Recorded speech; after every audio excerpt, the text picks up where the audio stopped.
नमस्कार दोस्तों, आप सभी का स्वागत है। आज का हमारा टॉपिक है यण संधि। यण संधि स्वर संधि का दूसरा भेद है। पहला स्वर जो दीर्घ संधि था उसको हम पिछली क्लास में डिस्कस कर चुके हैं, तो जो पिछला वीडियो है आप वहां जाके देख सकते हैं यदि आपने अभी तक नहीं देखा है। तो आज हम देखते हैं यण संधि के बारे में। तो यण संधि क्या होती है या यण संधि कहाँ होगी? तो जहां शब्दों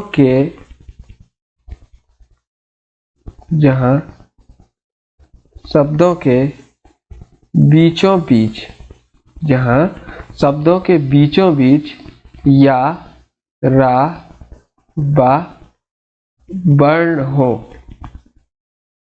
तथा ये तीन वर्ण हो तथा इनसे पहले मतलब इन तीन वर्णों से पहले इनसे पहले कोई आधा व्यंजन हो।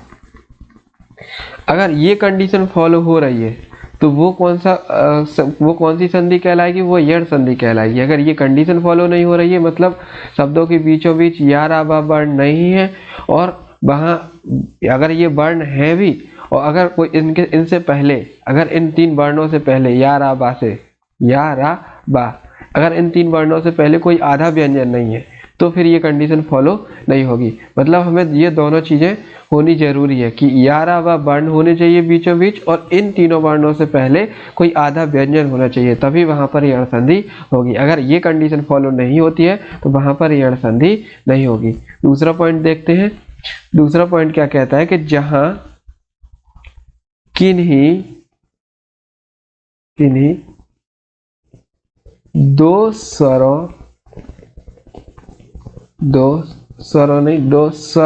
वर्ण जहां किन्हीं दो स्वर वर्ण के मेल से या रा बा वर्ण बने, मतलब ये तीन वर्ण बने तो भी वहां पर क्या होगी? यण संधि होगी। आगे एग्जांपल में देखते हैं कि कैसे। मतलब क्या है कि जहां किन्हीं दो स्वर वर्ण, जैसे संयुक्त स्वरों से दो स्वर वर्णों को हम मिलाएंगे, दो स्वर वर्णों को हम जोड़ेंगे तो उन दो स्वर वर्णों से या रा बा बनना चाहिए। अगर या रा बा बन रहा है उन दो स्वरों के मेल से तो भी वहां पर क्या होगी? यण संधि होगी। अब या रा बा का मतलब ये है कि या रा बा के साथ कोई भी मात्रा आ सकती है। मतलब तीसरा पॉइंट यहाँ ये ध्यान रखना है, या में या बड़ा या भी हो सकता है, यू भी हो सकता है और ये भी हो सकता है।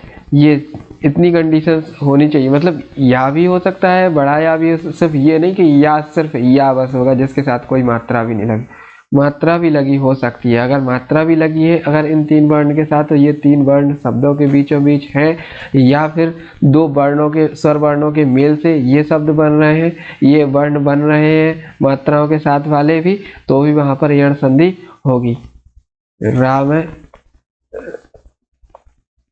और बा, बड़ा बा और बे, मतलब ये अगर ऐसे भी इस प्रकार से भी अगर ये वर्ण आ रहे हैं, या रा बा वर्ण अगर इस प्रकार से भी आ रहे हैं तो वहां पर यण संधि होगी। चलिए आगे उदाहरण देखते हैं कुछ। तो इन कंडीशंस जो हमने कंडीशंस ऊपर पढ़ी, तो इन कंडीशंस को देखते हुए कुछ उदाहरण देखते हैं। जैसे पहला उदाहरण है हमारा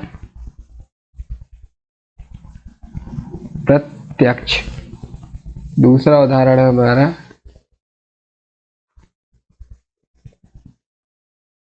अत्याचार, तीसरा उदाहरण है हमारा प्रत्युत्तर,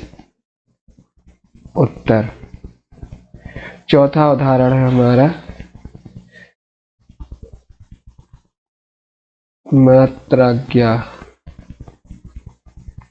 पांचवा उदाहरण है हमारा मात्रा देश। पांचवा हमारा उदाहरण है अन्वेषण। ये कुछ हमने उदाहरण, पांचवा नहीं छठवां, ये कुछ हमने इसके उदाहरण देखे। अब इन उदाहरण में देखते हैं कि कैसे हमें पता चला कि यहाँ पर यण संधि है, या हमारे सामने कुछ ये शब्द इस प्रकार से होंगे तो हमें कैसे पता चलेगा कि इसमें कौन सी संधि है।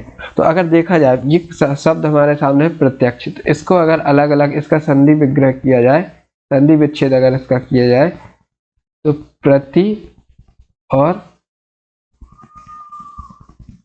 अक्ष। और अगर इसमें देखा जाए, अगर इसमें देखा जाए तो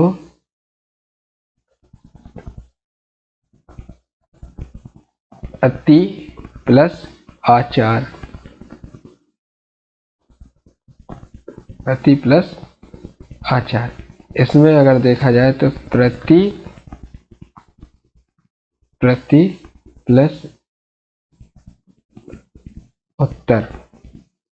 और इसमें अगर देखा जाए तो मात्रा प्लस मात्रा नहीं मात्र,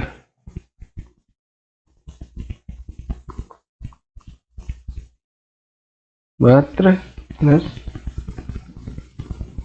आज्ञा। इसमें अगर देखा जाए तो मात्र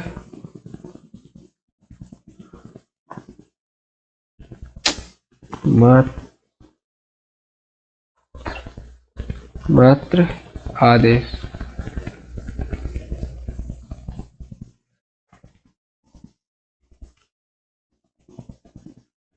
इसमें अगर देखा जाए तो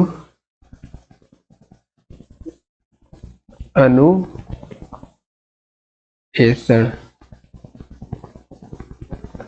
अनुएषण।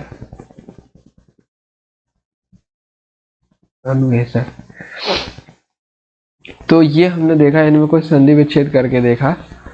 तो जब हमने संधि विच्छेद किया तो हमें दो शब्द ऐसे मिले। पहले में हमें क्या मिला, प्रति और अक्ष। अत्याचार का क्या मिला, अति आचार। तीसरे में प्रत्युत्तर का क्या मिला, प्रति उत्तर। मात्राज्ञा का क्या मिला, मात्र की आज्ञा, मात्राज्ञा। मात्रादेश, मात्र आदेश। अन्वेषण, अनुएषण।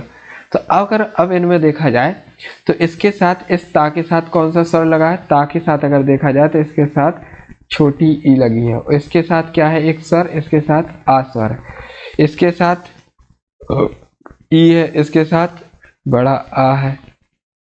इन दोनों से मिलकर अगर इसकी बात की जाए तो इसके साथ क्या है, इसके साथ भी ई है और ऊ है। इसकी बात अगर की जाए तो इसके साथ क्या है, इसके साथ री है और इसके साथ आ। इसमें से भी री और इसमें आ। इसके साथ क्या आएगा, इसके साथ ऊ और ये आपको दिखाई नहीं दे रहा होगा तो इसमें थोड़ा ऊपर करते हैं। इसके साथ अगर देखो तो इसमें क्या है, इसमें ए। अगर अब यहां पर देखो तो ई और आ से मिलके क्या बनता है, ई और आ से मिलके बनता है या। ई और आ से क्या मिलके बनता है, ई और आ से मिलकर बनता है या। और इसमें क्या बनेगा, ई और ऊ से मिलके क्या बनेगा,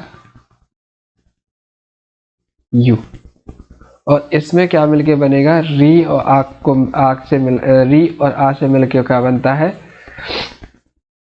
बड़ा रा। और इसमें भी क्या मिलके बनेगा, बड़ा रा। और इसमें ऊ और ए से ऐसे मिलके क्या बनता है, बे। ठीक है।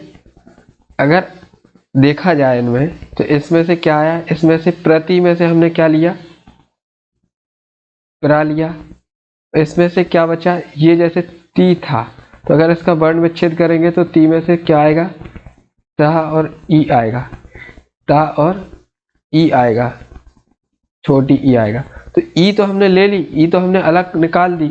अगर ई हमने अलग निकाल दी तो क्या बचा, आधा ता बचा। क्या बचा, आधा ता। तो आधा ता हमने लिख लिया। इसके बाद इस बीच वाले वर्ण को अभी हम छोड़ते हैं। लास्ट में इसमें से हमें क्या मिलेगा, इसमें से आ हमने यहाँ पे ले लिया है, तो इसमें बचा क्या, इसमें से छा बना। अब इसमें से हमने ई लिया था, इसमें से हमने आ लिया था, इन दोनों से मिलके क्या बना, इन दोनों से मिलके बना है या। तो हमने यहाँ पे क्या ले लिया, बीच के बीच या। तो पिछली जो दूसरी कंडीशन थी, वो दूसरी कंडीशन क्या थी, दूसरी कंडीशन यही थी कि दो स्वरों से मिलकर, दो स्वरों के मेल से यदि या रा और बा बन रहा है, यदि या रा और बा बन रहा है, तो वो क्या कहलाएगा, वो यण संधि का उदाहरण कहलाएगा। या रा और बा बनेगा तो वो क्या कहलाएगा। दूसरी कंडीशन क्या थी, दूसरी कंडीशन यही थी कि जहां किन्हीं दो स्वर वर्णों के मेल से या रा और बा वर्ण बनेगा तो वहां वो क्या कहलाएगी, वहां पर यण संधि कहलाएगी। तो इसमें क्या हुआ, इसमें ई और आ से मिलके क्या बना, या मिला, तो हमने वो वहां पे लिख दिया। तो यहाँ से हमने देखा कि दो वर्णों के मेल से या बना हुआ है, इस वजह से यहाँ पे क्या आएगा, यण संधि होगी। इसमें देखा जाए तो अति है, अति में से हमने क्या लिया, आ, उसमें से ती वर्ण को हमने अलग किया। तो ती वर्ण में से हमने क्या, जब इसमें से हम इसका वर्ण विच्छेद करेंगे तो हमें ता मिलेगा और ई मिलेगी। तो हमने यहाँ पे क्या किया, आधा ता लिया, बीच का हमने अभी डैश खाली छोड़ा। इसमें से आचार में से हमने आ ले लिया यहाँ पे, तो बचा कितना, चार बचा, चार। यहाँ से ई लिया था, यहाँ से ई लिया था, यहाँ से आ लिया था, इन दोनों से को मिलाने से क्या बना, यहाँ से बढ़ाया, तो क्या बना, अत्याचार। इसमें से देखा जाए तो इसमें से प्रा, इसमें से आधा ता, क्योंकि यहाँ पर भी ती में से इसका वर्ण विच्छेद करेंगे तो इस प्रकार से होगा। तो यहाँ पर भी आधा ता, बीच में डैश छोड़ेंगे, और इसमें से उत्तर में से ऊ ले लिया है, तो क्या बचेगा, अब इसमें बचा क्या, इसमें से ई हमने निकाला था, तो ई और ऊ से मिलके क्या बना, यू, तो यू। ये दूसरी वाली जो कंडीशन थी, दूसरी वाली कंडीशन यहाँ पर हमारी क्या होती है, फॉलो होती है। दूसरी वाली कंडीशन क्या थी, दूसरी वाली कंडीशन थी कि जहां किन्हीं दो स्वर वर्णों के मेल से या रा बा बनेंगे, या रा बा बनेंगे, तो वो क्या होगा, वो हमारा यण संधि का उदाहरण कहलाएगा, और या वहां पर यण संधि होगी। चलिए हम चौथा उदाहरण देखते हैं। चौथे उदाहरण में मात्र प्लस आज्ञा, मात्र आज्ञा में से अगर इसमें से देखा जाए तो हमें क्या मिलता है, माँ, और इसमें से त्रा। अगर इसको अलग करेंगे तो इसमें से हमें क्या मिलेगा, आधा ता और री। तो इसमें से हमें क्या मिला, आधा ता, आधा ता, आधा ता हमें ये मिला। इसमें बीच में हम जगह छोड़ेंगे और क्या मिलेगा हमें, इसमें से हमने आ अलग कर लिया तो क्या बचा, ज्ञा बचा। अब री और बड़ा आ से मिलके क्या बनता है, रा। इस तरीके से हमें मिलेगा मात्राज्ञा। तो इसको हम इस तरीके से कैसे लिखते हैं, इसको हम इस तरीके से नहीं लिखते हैं। तो जो इसकी वर्तनी होती है वो इस तरीके से सही वर्तनी होती है, क्योंकि जो ता बनता है, जो त्रा बनता है, वो त्रा किससे बनता है, वो त्रा बनता है ता और रा से मिलके, ता और रा से मिलके वो बनता है त्रा। तो अगर इन दोनों वर्णों का हमने क्या किया, यहाँ पर इन दोनों वर्णों को हमने जोड़ दिया तो वहां पर हमें एक वर्ण मिला त्रा। तो जो त्रा वर्ण मिला वो इसमें से हमारा बड़ा रा था, बड़ा रा था। तो बड़ा रा और आधा ता मिलके क्या बनेगा, आधा ता और बड़ा रा मिलके बनेगा बड़ा त्रा। तो वही हमने यहाँ पर किया है। पांचवा उदाहरण देखा जाए तो पांचवें उदाहरण में देखो मात्रा आदेश। तो मात्रा आदेश में जो पिछले वाले चौथे वाले उदाहरण में कॉन्सेप्ट लगा था वही लगेगा। इसमें से हमने क्या किया, माँ लिया, आधा ता लिया, और इस आदेश में से हमने देश लिया, और री और आ से मिलके क्या बनता है, बड़ा रा। तो ता और रा, जो त्रा बड़ा त्रा की वर्ण विच्छेद क्या होगी, इस प्रकार से। तो इन दोनों को अगर हम जोड़ देंगे तो इन दोनों के जोड़ने से क्या होगा, इन दोनों के जोड़ने से मात्रा देश, ये वर्तनी हमें, ये नया शब्द हमें मिलेगा। इसमें अगर देखा जाए तो इसमें क्या होगा, अन्वेषण में, अनुएषण में से आ लिया हमने, और इसमें से अनु में से ऊ निकाल दिया तो क्या बचा अन, और इसमें से अन बचा। इसमें से ए सड़ में से ए हमने ले लिया तो क्या बचा सड़। अब बीच में ऊ और ए से मिलके क्या बना है वे। तो अगर इसको लिखा जाए तो ये किस तरीके से लिखेगा, ये इस तरीके से इसकी सही वर्तनी मानी जाएगी। तो ये सारे कुछ जो उदाहरण थे, बस हमें इतना ध्यान रखना है, हमें ये ध्यान रखने वाली बात है कि जब भी बीच में जो वर्ण आएगा वो वर्ण कौन सा होगा, या रा या बा होगा, और उस वर्ण के पहले क्या होगा, उन वर्ण के पहले आधा व्यंजन होगा। जैसे इसमें हमने देखा पहले वाले में देखो कि बीच में कौन सा वर्ण है, बीच में या रा बा में से कोई ना कोई एक वर्ण होगा, उसके पहले आधा व्यंजन होगा। आंख बंद करके यण संधि, आंख बंद करके यण संधि पर टिक लगा के आना है। तीसरे वाले में देखो कि बीच में या रा बा में से कोई ना कोई होगा और उसके बाद आगे कौन सा होगा, आधा वर्ण होगा। तो उसमें अपन को क्या करना है, आंख बंद करके आना है। यहाँ अगर देखो जाए, यहाँ अब आप कहेंगे तो यहाँ तो कोई आधा वर्ण है ही नहीं, तो यहाँ पर आधा वर्ण है, क्योंकि जो ये वर्ण बनता है, जो त्रा बनता है, वो त्रा किससे बनता है, ये इससे बनता है, आधा ता और रा से मिलके बनता है। तो रा के पहले आधा वर्ण, रा या रा बा में से रा के पहले आधा व्यंजन है, इस वजह से ये भी क्या होगा, यण संधि। आंख बंद करके यण संधि। यहाँ ये भी तो ता और रा से मिलके बनता है, तो कंडीशन यहाँ पर भी फॉलो हो रही है। ये मत सोचना कंडीशन यहाँ फॉलो नहीं हो रही है। या रा बा में से रा यहाँ पर है और रा के पहले एक आधा व्यंजन भी है, तो ये भी यण संधि। तो ऐसे कुछ जो भी उदाहरण होंगे इन पर आंख बंद करके टिक करके आना है। अन्वेषण यहाँ तो साफ साफ दिखाई दे रहा है कि बा भी है और आधा ना भी है, मतलब या रा बा में से बा भी है और उसके पहले आधा व्यंजन भी है, तो ये भी क्या होगा, यण संधि का ही। तो ये सारे जो 6 उदाहरण देखे, ये 6 उदाहरण किसके थे, ये 6 उदाहरण यण संधि के उदाहरण थे। तो आई होप सभी को समझ आया होगा। यदि आप लोगों को वीडियो अच्छा लगा तो लाइक सब्सक्राइब जरूर कीजिए।